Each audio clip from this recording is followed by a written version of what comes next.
Dear students, आज का जो हमारा टॉपिक है वो है डीएनए रेप्लिकेशन।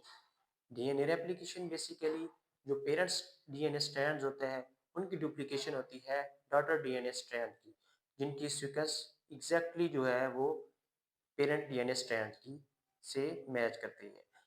डीएनए का जो इम्पोर्टेंट रोल है वो फ्रांसिस क्रिक जो साइंटिस्ट थे उन्होंने इनका डीएनए का जो रोल है flow of the genetic information living organisms के अंदर उन्होंने इंट्रोड्यूस करवाया। इसके लिए उन्होंने एक टर्म यूज की थी वो है central dogma. Central dogma basically flow है जेनेटिक इंफॉर्मेशन का डीएनए से RNA and RNA to proteins. ये जो प्रोसेस है इसको कहते हैं हम फ्लो ऑफ द इंफॉर्मेशन जो है, इसका जो प्रोसेस है इसको कहते हैं सेंट्रल डोग्मा। ये सेंट्रल डोग्मा के 3 स्टेप्स पर मुश्तमिल होता है। सबसे पहले रेप्लिकेशन, जिसमें डीएनए के जो स्ट्रैंड है उसकी डुप्लीकेशन होती है डॉटर डीएनए के स्ट्रैंड्स के अंदर।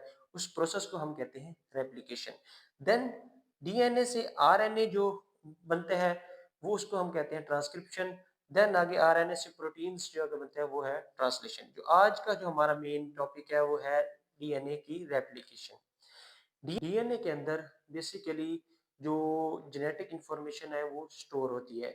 इस जेनेटिक इंफॉर्मेशन को आगे ट्रांसफर करने के लिए जो डीएनए की जो रेप्लिकेशन वो बहुत ज़्यादा ज़रूरी है। तो डीएनए की रेप्लिकेशन आगे जो पेरेंट डीएनए है वो रेप्लिकेट होते हैं डॉटर डीएनए के अंदर। और ये जो प्रोसेस है ये सेमी कंजर्वेटिव मैकेनिज्म के थ्रू होता है, जिसमें जो न्यूली जो सिंथेसाइज जो है वो अगर डॉटर जो डीएनए स्ट्रैंड्स हैं उनमें एक पेरेंट का डीएनए स्ट्रैंड होता है और एक न्यूली सिंथेसाइज्ड डीएनए स्ट्रैंड होता है।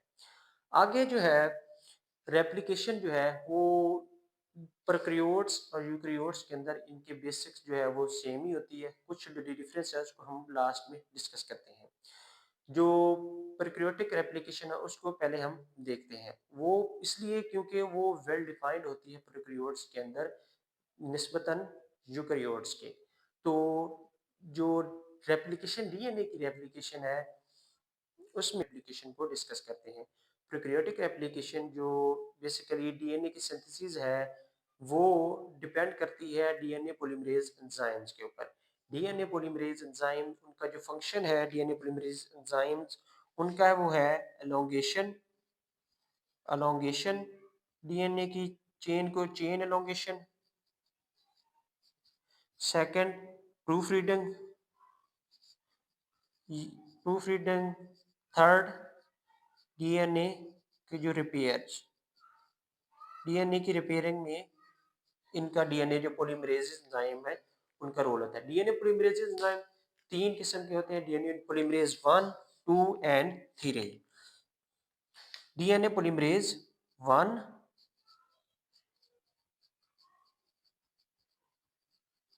डीएनए पॉलीमरेज 1 डीएनए की सिंथेसिस जो है वो डीएनए डिपेंडेंट डीएनए पॉलीमरेजेस पर मुनहसर होती है, क्योंकि इसके लिए जो हमें टेम्पलेट स्ट्रैंड की ज़रूरत पड़ती है। जो डीएनए पॉलीमरेजेस हैं वो 3 किस्म के थे, DNA polymerase 1, DNA polymerase 1, DNA polymerase 2 और डीएनए पॉलीमरेज 3। 1 जो है इसका फंक्शन जो है होता है ओकाज़ाकी फ्रैगमेंट्स की सिंथेसिस में, ओकाज़ाकी फ्रैगमेंट्स, और ये गैप फिलिंग के तौर पे भी काम करता है डीएनए पॉलीमरेज। डीएनए पॉलीमरेज 2 जो है ये डीएनए रिपेयर्स के तौर पे काम करता है और प्रूफ रीडिंग। अच्छा, जो डीएनए पॉलीमरेज 3 है ये लीडिंग एंड लैगिंग स्ट्रैंड की सिंथेसिस में अहम किरदार अदा करता है। लीडिंग एंड लैगिंग स्ट्रैंड की synthesis, leading and lagging strand की सिंथेसिस में ये अहम रोल प्ले करता है। आगे जो है हमारे पास स्टेजेस हैं डीएनए की रेप्लिकेशन की 3: इनिशिएशन, एलोंगेशन एंड टर्मिनेशन। उनको हम वन बाय वन डिस्कस करते हैं। इनिशिएशन, पहली स्टेज है इनिशिएशन।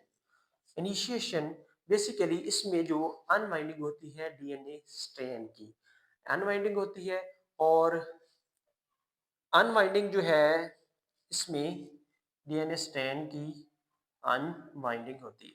जो अनवाइंडिंग होती है वो एक specific sequence of the DNA की साइट पर होती है। वो उसको हम कहते हैं, जो स्पेसिफिक सीक्वेंस होती है डीएनए की साइट पर, उसको हम क्या कहते हैं?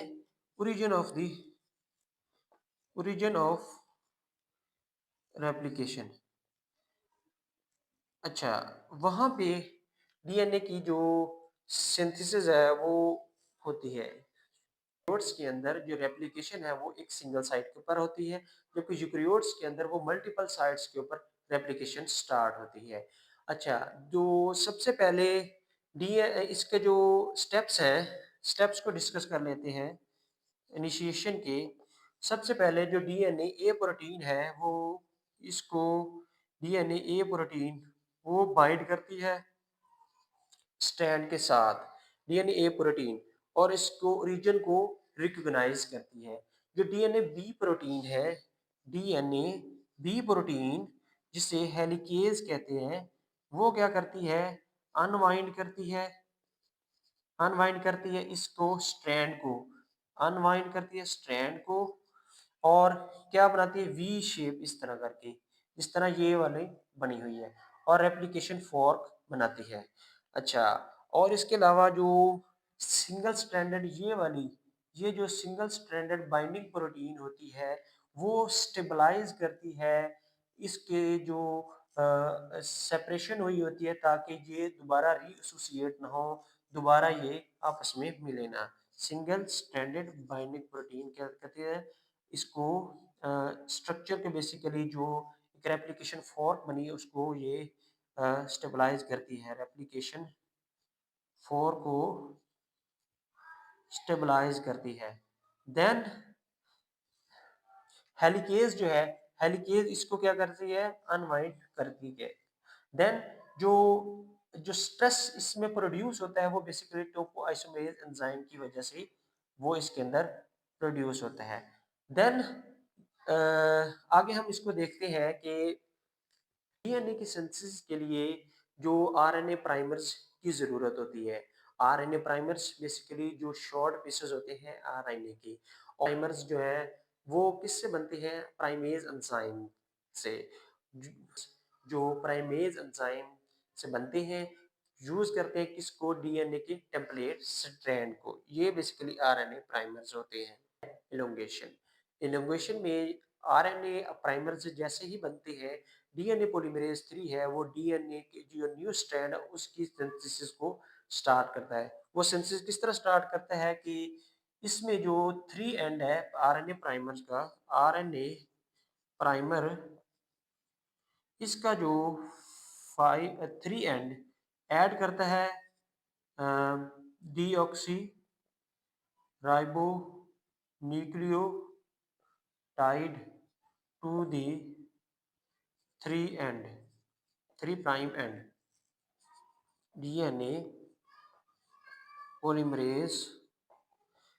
इलोंगेशन में डीएनए पॉलीमरेज 3 जो आरएनए प्राइमर्स है उसके अंदर ये 3 एंड की तरफ डीऑक्सीराइबोन्यूक्लियोटाइड को ऐड करता है, और इस तरह ये इसको जो है एक्सटेंड करता है। इस तरह डीएनए की जो सिंथेसिस है वो बाई डायरेक्शनल होती है, लेकिन होती वो ऑपोजिट डायरेक्शन। ऑपोजिट डायरेक्शन में ये होती है कि एक टुवर्ड्स द रेप्लिकेशन फॉर्क एक स्ट्रैंड बन जाता है, और दूसरी जो है away from the replication fork. जो टुवर्ड्स द रेप्लिकेशन उसको हम लीडिंग स्ट्रैंड कहते हैं, जो अवे फ्रॉम द जो रेप्लिकेशन फॉर्क है उसको हम कहते हैं लैगिंग स्ट्रैंड।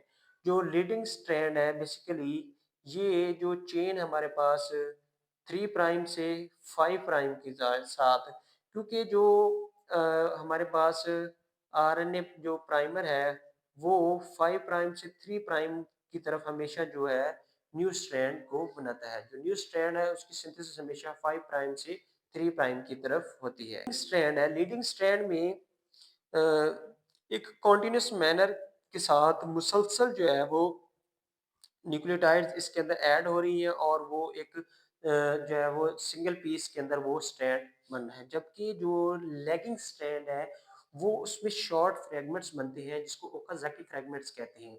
और ये बस बाद में जो है ये एक्सटेंड हो जाती है, इनकी एक्सटेंशन हो जाती है, तो वो ये short pieces of the DNA बन जाते हैं। आगे जो है लीडिंग और लैगिंग स्ट्रैंड, इसके बाद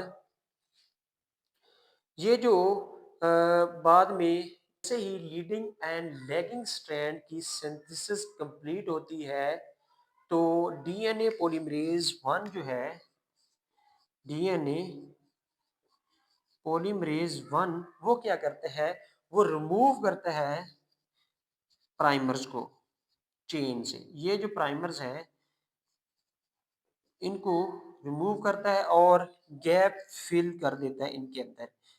अच्छा, गैप फिल, और ये जो शॉर्ट जो जो न्यूक्लियोटाइड्स हैं इनको आपस में मिलाता तो नहीं है पॉलीन्यूक्लियोटाइड, लेकिन इसके लिए जो हमारे पास लाइगेज एंजाइम है वो ये फंक्शन करता है, और वो इन जो पॉलीन्यूक्लियोटाइड चेन्स हैं उनको आपस में मिलाता है, और ये इस तरह एक न्यूली जो एक सिंथेसाइज कर देता है डीएनए के स्ट्रैंड। हमारे पास थर्ड स्टेप है वो है टर्मिनेशन।